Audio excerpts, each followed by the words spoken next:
கர்த்தராகிய இயேசுவின் இனிமையுள்ள நாமத்தில் நான் உங்களை வாழ்த்துகிறேன், வரவேற்கிறேன். இந்த நாளுகளிலும் நாம் கூகுள் மீட்டாய் ஒன்று சேர்ந்து தேவனை துதிக்க, கர்த்தருடைய வார்த்தைகளை தியானிக்க கர்த்தர் நமக்கு கிருபை செய்திருக்கிறார். அவர் உண்மையான தேவனும் நம்மை ஆசீர்வதிக்கிறவருமாய் நம்மோடு கூட இருக்கிறார். நாம் கண்ணுகளை மூடலாம், ஜெபிக்கலாம். ஆண்டவரே, இந்த ராத்திரி வேளையில் ஆண்டவரே, நாங்கள் கூகுள் மீட்டாய் ஒன்று சேர்ந்து தேவனே உம்மை துதிக்க, உம்முடைய வார்த்தைகளை தியானிக்க நீர் எங்களுக்கு கிருபை செய்ததுக்காக ஸ்தோத்திரம். நீரே பரிசுத்தர், உண்மையான தேவன்.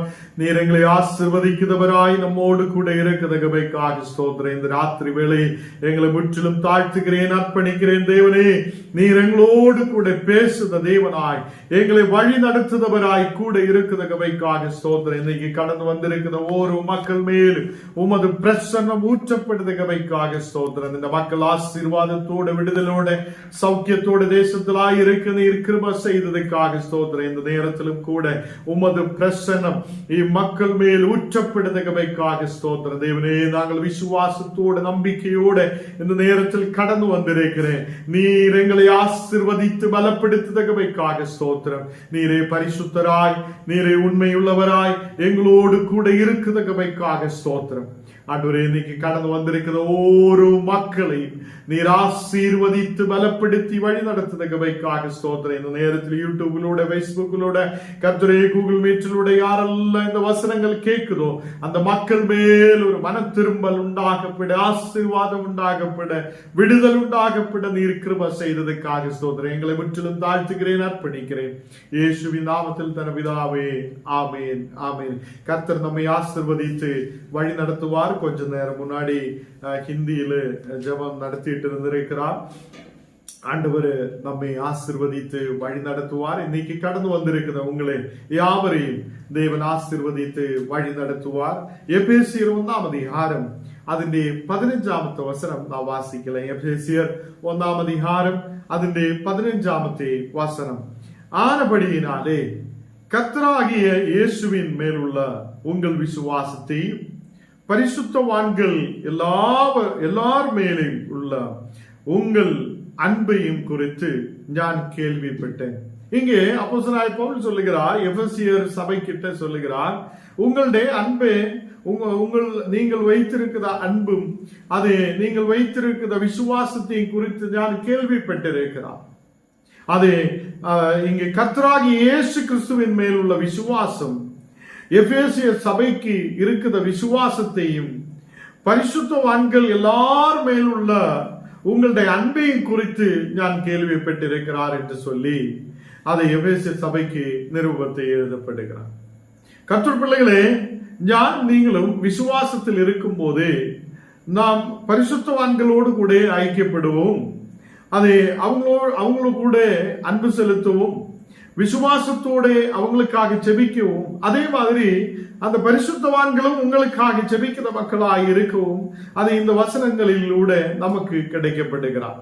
அப்போ நாம் பரிசுத்தவான்களுக்காக ஜெபிக்கப்படணும். நாம் தேவனுடைய ஊழியக்காரர்களுக்காக ஜெபிக்கணும். உங்களை வழி நடத்துறவங்களுக்காக ஜெபிக்கப்படணும். அதே மாதிரி அந்த ஊழியக்காரர்களும் நமக்காக ஜெபிக்கப்படும். அப்போ இங்கே அப்போஸ்தலனாகிய பவுல் சொல்லுகிறார், உங்களுடைய அன்பு பரிசுத்தவான்களின் மேல் எல்லாருடைய மேல் உள்ள உங்களுடைய அன்பு அதை நான் கேள்விப்பட்டிருக்கிறார். 16 வசனத்தில் நான் வாசிக்கும் போது, இடைவிடாமல் உங்களுக்காக ஸ்தோத்திரம் பண்ணி என் ஜெபங்களில் உங்களை நினைத்து ഞാൻ ഉങ്ങളെ എല്ലാ எபேசியன் சபையையும் நான் என்னுடைய ஜெபத்தில் நினைக்கிறேன் என்று அப்போஸ்தலனாகிய பவுல் சொல்லுகிறார். நாம் இந்த நாளுகள் முழுவதும் ஜெபத்தை குறித்து தியானித்து வருகிறார். மக்கள் எப்படி ஜெபிச்சிருக்கிறார் என்றும், அவங்க எப்படி எந்த மாதிரி தேவனை நோக்கி பார்த்திருக்கிறார் என்றும் நாம் ஜெபத்தை குறித்து தியானித்து வரும்போது இங்கே அப்போஸ்தலனாகிய பவுல் அவர் ஜெபிக்கிறார். யாருக்காக ஜெபிக்கிறார்? அவங்களுடைய சபையில் இருக்கிற விசுவாசிகளுக்காகவும் அந்த சபைகளுக்காகவும் இந்த அப்போஸ்தலர் ஜெபிக்கிறதை அங்கே பார்க்கிறார். இடவிடாமல் உங்களுக்காக ஸ்தோத்திரம் பண்ணுகிறேன் என்று சொல்லுகிறார். அப்போ இடவிடாதே நான் உங்களுக்காக ஸ்தோத்திரம் பண்ணுகிறேன். உங்களுக்கு கர்த்தர் கொடுத்த ஆசீர்வாதங்களுக்காக, உங்களுக்கு கர்த்தர் கொடுத்த நன்மைகளுக்காக நான் ஸ்தோத்திரம் பண்ணுகிறேன் என்று சொல்லுகிறார். அதே மாதிரி இங்கே நான் என் ஜபங்களில் உங்களை நினைத்து கொள்ளுகிறேன் என்று சொல்லுகிறோம். அப்போ அப்போஸ்தலனாகிய பவுல் எப்போதும் அந்த எபேசு சபையில் இருக்கிற மக்களையும் அங்கே இருக்கிற விசுவாசிகளையும் அதை நினைத்து அவங்களுக்காக ஜெபிக்கிறார் என்று பார்க்கிறார். கர்த்தருடைய பிள்ளைகளே, நமக்காக ஜெபிக்கிறார். அதை ஊழியக்காரர்கள் உண்டு. நம்முடைய வளர்ச்சிக்காக, நம்முடைய குடும்பத்துக்காக, பாதுகாப்புக்காக அதை ஜெபிக்கிற மக்கள் உண்டு. அவங்களை நீங்கள் நினைவு கூறணும். அவங்களே நீங்கள் அன்பு செலுத்தணும். கர்த்தர் மேல் நீங்க விசுவாசமாய் இருக்கணும். ஹல்லேலூயா. அப்போ நாம் கர்த்தரை பின்பற்றுதவங்களாய் விசுவசிக்கிறவங்களாய் இருக்கும் போது நாம் அதை நம்மை வழி நடத்துத ஊழியக்காரர்களையும் அன்பு செலுத்துவதவங்களாய், கவனிக்கிறவங்களாய், விசாரிக்கிறவங்களாய் நாம் இருக்க வேண்டும் என்றும். எதுக்காக என்றால், இந்த ஊழியக்காரர்கள் உங்களுக்காக ஜெபிக்க, அவங்கள் உங்களுக்காக எப்போதுமே ஜெபத்தில் இருக்கும். உங்களுடைய வளர்ச்சிக்காக, உங்களுடைய பிள்ளைகளுக்காக, உங்களுடைய தேசத்துக்காக, உங்களுடைய குடும்பத்துக்காக அவங்கள் ஜெபிக்க. இதுதான் இங்கே அப்போஸ்தலனாகிய பவுலுடைய ஜெபத்தில் இருந்து நம்ம பார்க்கிறார். அவர் எப்படி ஜெபிக்கிறார்? அவங்கள் ஸ்தோத்திரம் பண்ணுகிறார், இடவிடாமல் ஸ்தோத்திரம் பண்ணுகிறார். இடவிடாமல் அவங்கள் தேவனுக்கு ஸ்தோத்திரம் பண்ணுகிறார். எபேசு சபைகளுக்காக, அங்கே இருக்கிற விசுவாசிகளை கொடுத்ததுக்காக தேவனுக்கு நன்றி சொல்லுகிறார், ஸ்தோத்திரம் பண்ணுகிறார். அதே மாதிரி இங்கு நாம் பார்க்கும் போது அவர் இடவிடாமல் ஜெபிக்கிறார். நம்ம கீழ் உள்ள வசனங்கள் வாசிக்கும் போது 17ஆம் வசனத்தில் நாம் வாசிக்கும் போது, நம்முடைய கர்த்தராகிய இயேசு கிறிஸ்துவின் தேவனும் மகிமையின் பிதாவும் ஆனவன் தம்மே நீங்கள் அறிந்து கொள்வதற்கான ஞானத்தையும் தெளிவையும் அளிக்கிற ஆவியை உங்களுக்கு தந்தருள வேண்டும் என்றும். அப்போ உங்களுக்கு கர்த்தருடைய ஆவி கிடைக்க வேண்டும் என்று சொல்லி அப்போஸ்தலனாகிய பவுல் ஜெபிக்கிறார். அந்த எபேசு சபையின் மேல் கர்த்தருடைய ஆவி கிடைக்க வேண்டும், ஓரோ மக்களுக்கு கர்த்தருடைய ஆவி கிடைக்க வேண்டும் என்று சொல்லி இந்த அப்போஸ்தலனாகிய பவுல் ஜெபிக்கிறார். ஹல்லேலூயா. இந்த நாளுகளில் ஊழியக்காரர்கள் உங்களுக்காக ஜெபிக்கணும், உங்கள் குடும்பங்களுக்காக ஜெபிக்கணும். உங்களுக்கு கர்த்தருடைய ஆவி கிடைக்கிறதுக்காக, பரிசுத்த ஆவி உங்களுக்கு தந்தருளதுக்காக அதை ஊழியக்காரர்கள் ஜெபிக்க வேண்டும். ஹல்லேலூயா. இந்த நாளுகளில் இங்கே சொல்லப்படுகிறார், நம்முடைய கர்த்தராகிய இயேசு கிறிஸ்துவின் தேவனும் மகிமையின் பிதாவும் ஆனவன் தம்மே நீங்கள் அறிந்து கொள்ளுவதற்கான ஞானத்தை, நீங்க கர்த்தராகிய இயேசு கிறிஸ்துவையும் அவருடைய பிதாவான தேவனையும் நீங்கள் அறிந்து கொள்ளும் ஒரு ஞானத்தை பெற்றுக் கொள்ளுத மக்களாய் மாற்றப்படணும். எபேசு சபையிலே மக்களுக்கு இந்த தேவனையே அறிந்து கொள்ளுத ஞானம் உண்டாகணும் என்று சொல்லி அப்போஸ்தலனாகிய பவுல் ஜெபிக்கிறார். ஹல்லேலூயா. இன்னைக்கு நமக்கு என்ன தேவை? இயேசு கிறிஸ்துவையும், அது இயேசு கிறிஸ்துவின் தேவனையும், அவருடைய இயேசு கிறிஸ்துவினையும் அவருடைய மகிமையின் பிதாவினையும் குறித்துள்ள ஒரு அறிவு நமக்கு உண்டாக வேண்டும். அது நமக்கு ஒரு அறிவு உண்டாகப்படுவதற்கும், அதனால் ஞானத்தை நாம் பெற்றுக்கொள்வதற்கும், தெளிவையும் நாம் பெற்றுக்கொள்வதற்காக அதை ஜெபிக்கிற மக்களாய் மாற்றப்படணும். இந்த வசனத்தில் நமக்கு புரியுது என்ன என்றால், நாம் தேவனை குறித்துள்ள அறிவு நமக்கு உண்டாகும், அதை கர்த்தரை குறித்துள்ள ஒரு ஞானம் நமக்கு உண்டாகும், அதை கர்த்தரை குறித்துள்ள ஞானத்தையும் தெளிவையும் அளிக்கிற ஒரு ஆவி நம்மேல் இருக்கப்படும். ஒரு பரிசுத்த ஆவி நம்மேல் இருக்கணும். அது பரிசுத்த ஆவி நமக்கு என்ன செய்யும்? அது நமக்கு தெளிவையும் ஞானத்தையும் கொடுப்பார். அல்லேலூயா. அது நம்மை வழி நடத்துவதாயிருப்பார். அந்த ஞானம் இன்னைக்கு நாம் பெற்றுக்கொள்ளட்டும். ஞானத்தையும் தெளிவையும் கொடுக்கிற பரிசுத்த ஆவியை நாம் பெற்றுக்கொள்ளுத மக்களாய் மாற்றப்படட்டும். ஹல்லேலூயா. அதை அந்த எபேசு சபைக்கும் அதை இந்த கிருபைகளை தேவன் கொடுக்கிறதுக்காக அப்போஸ்தலனாகிய பவுல் இடவிடாமல் ஜெபிக்கிறார், இடவிடாமல் ஸ்தோத்திரிக்கிறார்.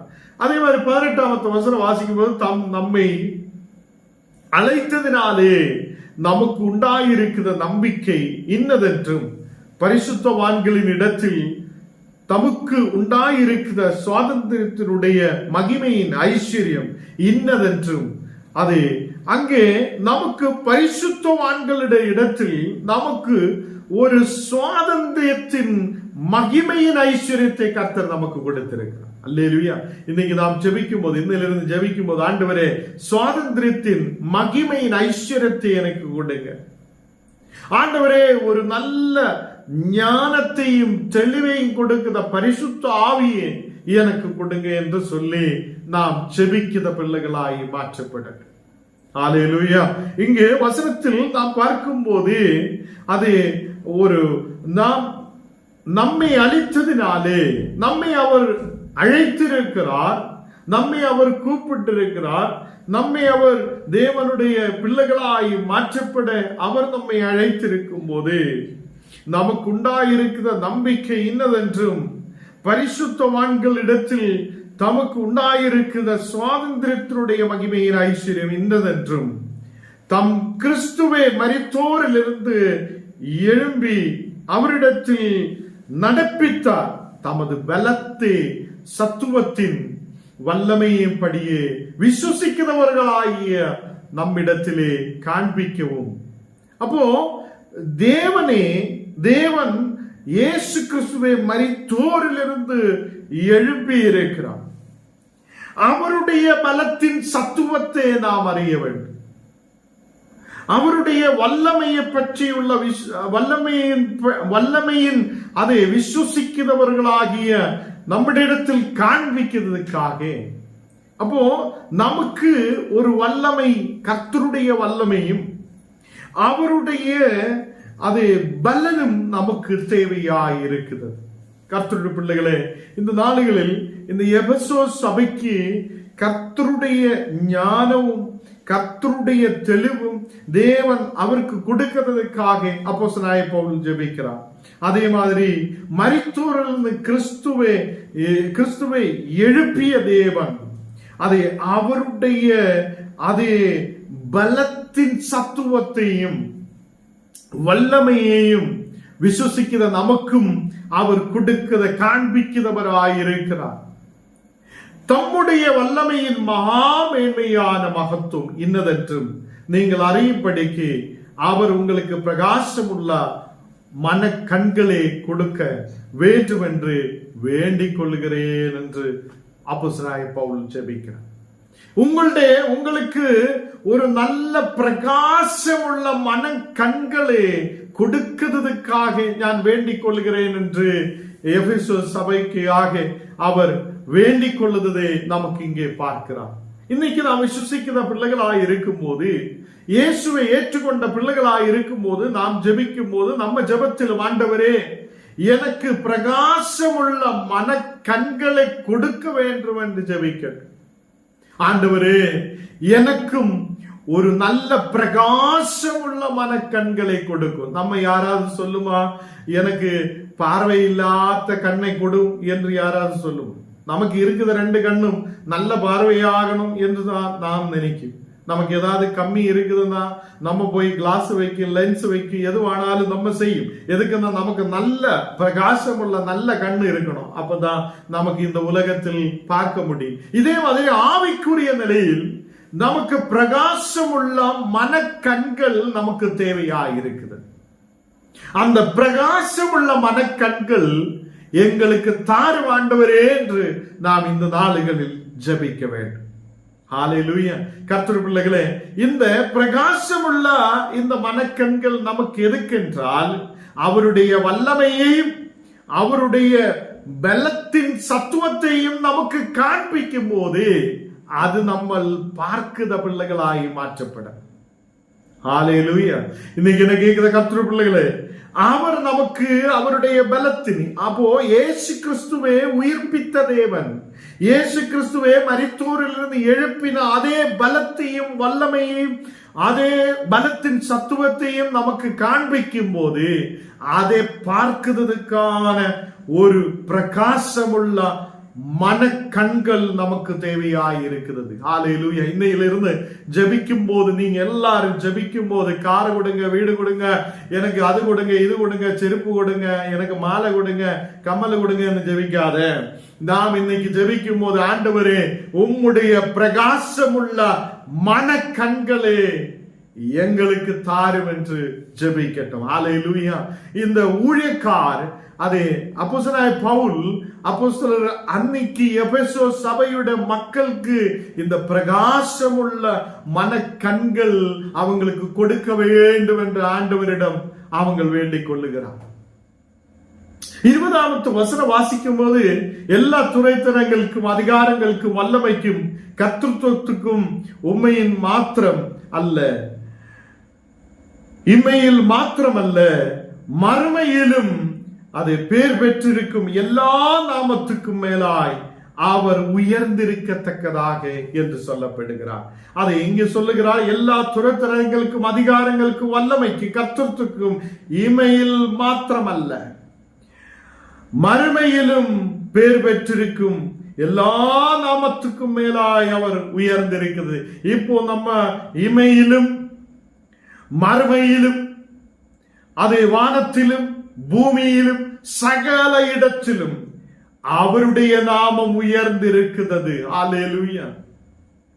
அப்போ நாம் கர்த்தருடைய நாமம் உயர்ந்திருக்கிறது என்றும், நாம் கேட்கிறதே அவர் நமக்கு கொடுப்பார் என்றும் நாம் விசுவசிக்கிறார். இந்த நாளுகளில் நமக்கு என்னென்ன தேவையாயிருக்கிறது? நமக்கு பிரகாசமுள்ள மன கண்கள் நமக்கு தேவையாயிருக்கிறது. அதே மாதிரி ஒரு ஆவி நமக்கு தேவையாயிருக்கிறது. பரிசுத்த ஆவியால் ஞானத்தையும் தெளிவையும் கற்றுக் கொடுக்கிற ஒரு ஆவி நமக்கு தேவையாயிருக்கிறது. ஹல்லேலூயா. அதுக்காக நாம் ஜெபிக்கிற மக்களாய், ஸ்தோத்திரத்தை ஏறெடுக்கிற மக்களாய், நாம் தேசத்தில் ஆசீர்வாதத்தை பெற்றுக் கொள்ளுத மக்களாய் நாம் காணப்படட்டும். ஹல்லேலூயா. இந்த நாளுகளில் அவரே அறிந்து கொள்ளுத அறிவும் ஞானமும் நமக்கு இருக்கப்படட்டும். ஹல்லேலூயா. இந்த 21வது வசனத்தில் அவரே உன்னதங்களில் தம்முடைய வலது பார்சத்தில் உட்காரும்படி செய்து எல்லாவற்றையும் அவருடைய பாதங்களுக்கு கீழ்ப்படுத்தி, அப்போ ஆண்டவராய் இயேசு கிறிஸ்துவுக்கு முன்பாக அது எல்லாவற்றையும் அது அவருடைய கால் கீழில் அதை கொண்டு வந்திருக்கிறார், பாதங்களுக்கு கீழ்ப்படுத்தி இருக்கிறது என்று சொல்லுகிறார். அப்ப துரைத்தனங்களும் அதிகாரங்களும் எல்லா வல்லமையும் கர்த்தருக்குரியது. அவருடைய வல்லமையினால் அவர் எல்லா இடத்திலும் உயர்ந்திருக்கிறது, உன்னதராயிருக்கிறது. ஹல்லேலூயா. அவருடைய நாமம் உயர்ந்திருக்கிறது. அந்த உயர்ந்திருக்கிற தேவனை தான் நாம் ஆராதிக்கிறார், நாம் துதிக்கிறார், நாம் தேவனே சார்ந்திருக்கிறார். ஹல்லேலூயா. அவரே தம்முடைய தேவனுடைய வலது பார்சத்தில் உட்காரும்படி, ஹல்லேலூயா, அவர் செய்த தேவனாய் இருக்கிறது.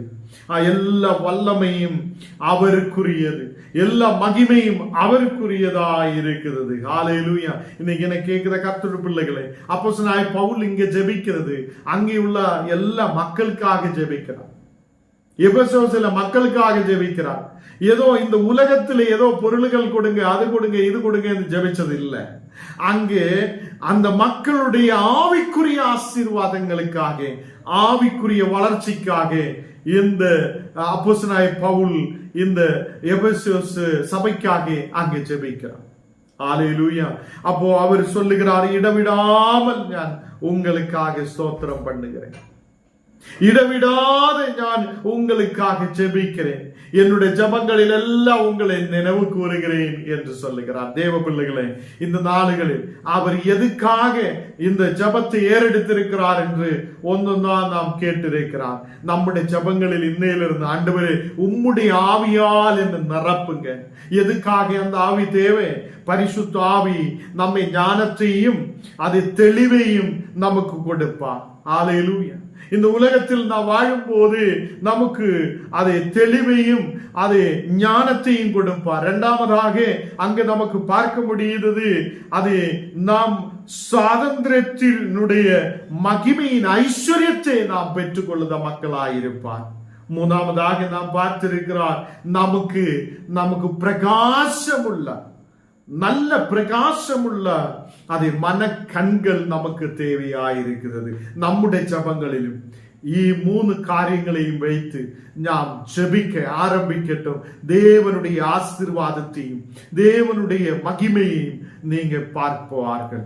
கர்த்தர் நம்மை ஆசீர்வதித்து வழி நடத்துவார். இந்த ராத்திரி வேளையில் உம்முடைய பிரசனத்தால் நீரங்களை நிரப்புதகமைக்காக ஸ்தோத்திரம். இந்த நாளுகளில் தெய்வீக பிரசனத்தால் நீரங்களை நிரப்பி ஆசீர்வதிக்கதகமைக்காக ஸ்தோத்திரம். உம்முடைய பிரசனத்தால் நீ நிரப்பும், உம்முடைய ஆசீர்வாதத்தால் நீ நிரப்புதகமைக்காக ஸ்தோத்திரம். இன்னைக்கு ஆண்டவரே எங்களுக்கும் ஒரு புது வருஷத்தை நீர் கொடுத்தீரே, அதுக்காக நன்றி. இந்த நாளில் ஆண்டவரே இனியும் நல்ல ஆசீர்வாதத்தோடு வெற்றியோடு விடுதலோடு முன்னாடி கடந்து செல்ல கிருபை செய்யும். ஆண்டவரே நீங்க கடந்து வந்திருக்கிற ஒவ்வொரு மக்களையும் நீர் ஆசீர்வதித்து பலப்படுத்துவதற்காக ஸ்தோத்திரம். இந்த மக்களை நீர் பலப்படுத்தி ஆசீர்வதியும். இன்னைக்கு கொடுத்த வசனத்துக்காக ஸ்தோத்திரம். தேவனே, நாங்களும் ஆவிக்குரிய கண்களை திறந்து ஆண்டவரே நாங்களும் அபிஷேகத்தோட வெற்றியோடு விடுதலோடு ஞானமுள்ள மக்களாய் தெளிந்த மக்களாய் முன்னாடி கடந்து வர கிருபை செய்யும். இந்த நாளுகளில் கர்த்தரே அநேக கண்ணீரான சூழ்நிலைகள் வரும்போது, பலவீனதைகள் வரும்போது அதை தாண்டி கடந்து செல்ல கர்த்தர் கிருபை செய்வார் എന്നുള്ള விசுவாசத்தோட முன்னாடி கடந்து செல்ல நீர் எங்களுக்கு கிருபை செய்ததுக்காக ஸ்தோத்திரம். எங்களை முற்றிலும் தாழ்த்துக்கிறேன், அர்ப்பணிக்கிறேன். நாளைக்கு காலையில் நடக்கிற ஜபத்தில் உம்முடைய பிரசனம் கூட இருக்கட்டும். அநேகர் கடந்து வர அந்த ஜபத்தில் ஒரு ஆசீர்வாதமாய் மாற்றப்பட நீர் கிருபை செய்யும். ஆண்டவரே உம்முடைய பிரசனம் கூட இருக்கட்டும். இயேசுவின் நாமத்தில் தனபிதாவே, ஆமென்.